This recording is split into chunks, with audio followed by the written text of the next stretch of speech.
Bismillahirrahmanirrahim. Assalamualaikum warahmatullahi wabarakatuh. Perkenalkan, nama saya Muhammad Aryo Putra dengan NIM 10565110222 dari Prodi Ilmu Komunikasi. Baik, di sini saya akan menyampaikan sebuah opini saya yang berjudul Opini Publik pada Capres tahun 2024 mendatang. Baik, langsung saja. Dinamika politik nasional menuju pemilu 2024 semakin ramai saja, seiring dengan reaksi-reaksi yang terjadi di antara kekuatan yang akan memasuki arena pertarungan. Membaca situasi terkini, ragam kekuatan sudah mulai terkonsolidasi. Penghujung tahun ini dan awal tahun depan akan menjadi salah satu fase tersibuk di semua partai politik Indonesia.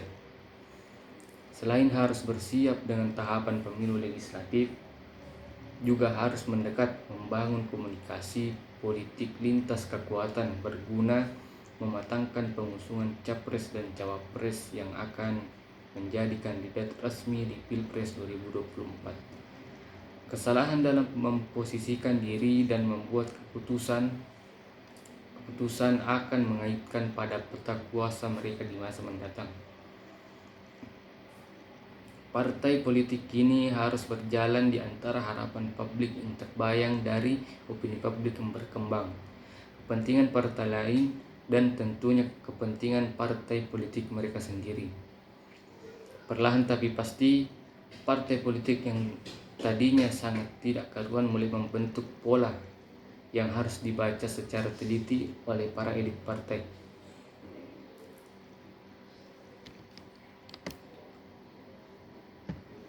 Sosiolog yang juga pakar komunikasi Jerman, Ferdinand Tönnies, dalam buku klasiknya Kritik der Öffentlichen Meinung 1922 membagi 3 tahap proses pembentukan opini publik. Tahap pertama, pada tahap ini opini masih sangat acak, tak menentu, dan publik mulai ramai memperbincangkan. Di fase ini, semua yang berkeinginan menjadi capres atau cawapres umumnya memunculkan diri dalam beragam cara. Ada yang tebar pesona lewat medsos, baliho, video, bingkai berita media, ataupun karyanya lewat jabatannya. Tahap pemunculan ini pastinya dikelola oleh mereka yang mau menjadi capres dan cawapres melalui basis struktur partai, tim sukarelawan, konsultan, lembaga survei ataupun jurnalis media massa dan warganet di media sosial.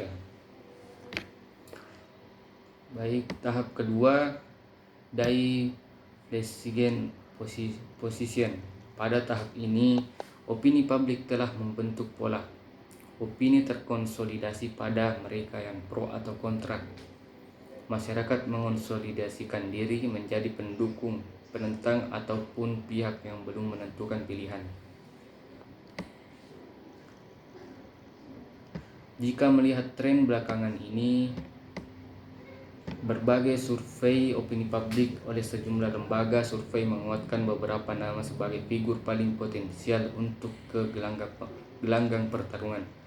Sebagai contoh, jajak pendapat Litbang Kompas periode 24 September 7 Oktober 2022 menunjukkan tingkat elektabilitas Ganjar Pranowo mencapai 23,2%. Elektabilitas Prabowo Subianto di posisi kedua dengan 17,6%.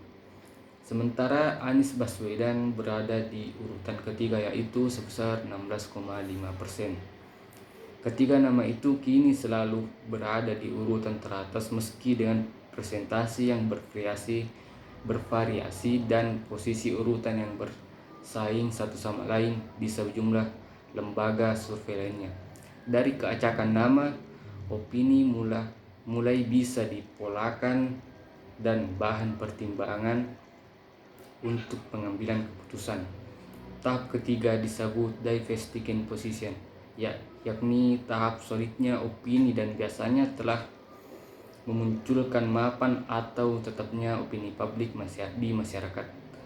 Kemungkinan mulai awal hingga pertengahan tahun depan opini soal kandidasi ini akan solid.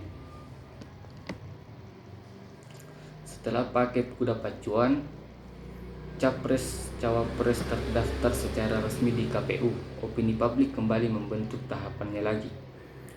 Publik nanti akan merespon dengan memperbincangkan tiap-tiap paket pasangan dan biasanya mulai terkonsolidasi di saat masa kampanye. Probabilitas perolehan suara sudah mulai bisa dihitung meskipun tentu bukan proses yang linear.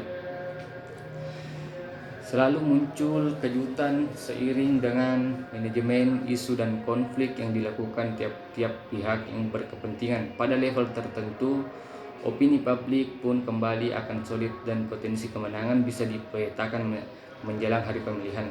Opini publik ini bisa menjadi sinyal untuk parpol tentang bagaimana seharusnya mereka merespon kehendak publik yang berkembang. Benar bahwa opini sebagai respon aktif terhadap stimulus tidak akan pernah berada di ruang hampa.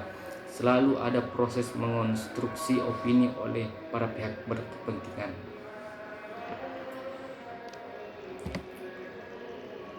Ada proses eksekusi yang menarik perhatian, kemudian bisa dijadikan daya tarik penerimaan dan dukungan, tapi juga tak sedikit yang hanya direspon ala kadarnya oleh publik. Jika memaksakan nama yang bukan orang yang dipercaya atau yang disukai oleh masyarakat menjadi capres ataupun cawapres, tentunya akan menjadi sebuah masalah yang serius dalam memenangkan kompetisi dalam pemilihan calon presiden 2024 mendatang. Cukup menggunakan pendekatan yang baik lewat beragam publisitas di media massa dan medsos. Para elit harus datang menyapa warga, membangun interaksi, mendengarkan dengan kejernihan hati dan pikiran apa yang jadi keluh kesah mereka, serta memformulasikan masukan mereka menjadi suatu benang merah gagasan dan program yang patut diperjuangkan. Saat datang, publik juga akan menangkap pancaran kejujuran dan kesungguhan atau sebaliknya kepalsuan dan kepura-puraan. Disitulah konvergensi simbolik atau berbagai kesadaran bersama itu akan diuji. Ketiga, faktor manajemen privasi komunikasi. Persoalan politik yang kerap mengemuka di tengah situasi penuh paradoks adalah pengelolaan pesan mana yang seharusnya disampaikan dan mana yang seharusnya disimpan. Pernyataan elit harus mempertimbangkan konsekuensi bagi diri dan kekuatan politiknya. Dalam istilah Larry Samovar dan Richard E. Porter atau Communication Between Cultures 2019, komunikasi bersifat reversible. Apa yang telah disampaikan tak bisa ditarik ulang. Manajemen privasi komunikasi ini salah satu kunci dalam mengelola opini di situasi seperti saat ini. Salah satu hal terpenting yang dimiliki politisi adalah kemampuan menakar diri. Jika publik sudah benderang tak menghendakinya, buat apa memaksakan diri masuk ke gelanggang pertarungan? Baik, itulah tadi opini dari saya tentang opini publik capres dan cawapres pada tahun 2024 mendatang. Mungkin cukup sekian dari saya. Ada kurangnya itu datangnya dari saya, ada baiknya datangnya dari Allah Subhanahu wa taala. Wabillahi taufiq wassadah. Assalamualaikum warahmatullahi wabarakatuh.